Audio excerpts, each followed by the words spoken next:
Hello everyone, আমি positive human. আমি আজকে রেডি হয়ে গেছি, তার কারণ আজকে আমি ডিনারে যাচ্ছি আমার বন্ধুদের সাথে।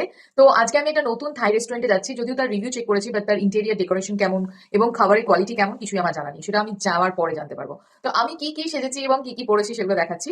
আমি আজকে এরকম একটা শার্ট পরেছি, কানে এরকম একটা দুল পরেছি, হাতে একটা এত বড় একটা আংটি পরেছি, গলায় একটা এইরকম একটা নেক পিস পরেছি, যেটার সাথে ম্যাচ করা আমার এই হাতের এই ব্রেসলেটটা। আর এখানে দুটো কিউট কিউট ক্লিপ পরেছি। That's all. এবার আরো কিছু অ্যাড করলে আমি পরে দেখাবো।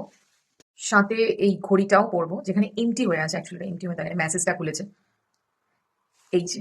ও রেস্টুরেন্টের দিকে আমরা আস্তে আস্তে এগিয়ে যাচ্ছি। রেস্টুরেন্টের নামটা শুনে আপনারা আঁতকে উঠবেন না, মানে যারা বাংলা জানে। রেস্টুরেন্টের নাম পচানা, মানে এরা আগে থেকেই বলে দিচ্ছে এই খাবারগুলো পচানা। দেখতে পাচ্ছেন শিব ঠাকুর? আমি তো দেখে কিছুক্ষণের জন্য অবাক হয়ে গেছিলাম। হ্যাঁ, থাইল্যান্ডেও শিব ঠাকুরকে পুজো করে। আর আরও আরও ভিডিও আছে এই রেস্টুরেন্টে গিয়ে কি কি খেলাম, কি হলো, সেটা পার্ট 2 তে দেখতে পারবেন, তার কারণ সময় কম।